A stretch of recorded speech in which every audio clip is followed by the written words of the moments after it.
Bottom line is people do have a problem with the character of God in the Old Testament, and it deals with specifically this fact that God, who is good and loving, benevolent, full of mercy and kindness, directs Israel, his people, to kill other people. But the problem is when apparently they're directed to kill not only the men, the warriors, but the women and the children, utterly destroy everybody. I mean, the children, those that are innocent. And so those who are critics of the faith say, how could you say your God is good when he says to do that? Well, the big question is, did he actually say to do it? But I'm asking Dinesh that particular question, tied in with, well, is God then, because of what we apparently read from the Old Testament, the killing of women and children, is God the perpetrator of evil? Is God the perpetrator of suffering in the Old Testament? I asked him the question. Here's what he had to say, and we'll take more calls in just a moment. When you talk about the Old Testament God, now this really has become a bit of a trump card for the atheists lately. I do a number of debates with leading atheists, and many of them love to recite the crimes of the Old Testament God.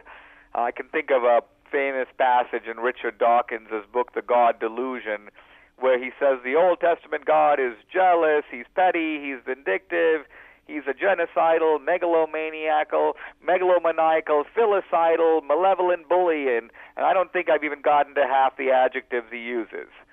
And I'm thinking about this and I'm saying, Dawkins, you don't believe in God. You don't think that there is something like the Old Testament God. Why are you railing against something that you don't even believe exists?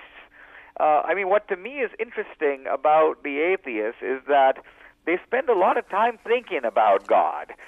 They're not, in a way, true atheists. If you don't believe in something normally, you just ignore it. I don't believe in unicorns, but I don't go around writing books like The Unicorn Delusion or The End of Unicorns or Unicorns Are Not Great. To me, the fact that the atheists spend so much time obsessing about the Old Testament God and so on tells me that in some senses these are not atheists. They're almost better described as wounded theists. And notice that they focus their invective on Christianity. They're not fighting against they're not fighting against Krishna or Buddha. They're not fighting against Zeus or Poseidon. Their target is the monotheistic Jewish and Christian God. Now, for us as Christians, how do we think about the Old Testament? I do find problematic and troubling passages in the Old Testament. I do think that the Bible in many cases does have to be seen metaphorically.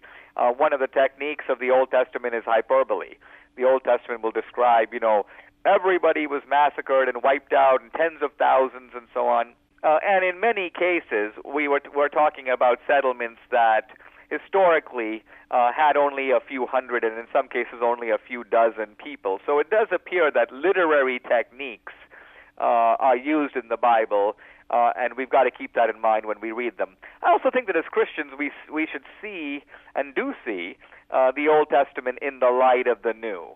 The authorization for looking at it this way, by the way, comes from Jesus himself. When Jesus talks about the fact that in rebuilding the temple in 3 days, the Old Testament was referring to his own life, he's clearly saying that this Old Testament passage shouldn't be taken literally, but should be understood as a prophetic reference to him. I think that we should read these passages in the Old Testament recognizing that they aren't always to be taken literally.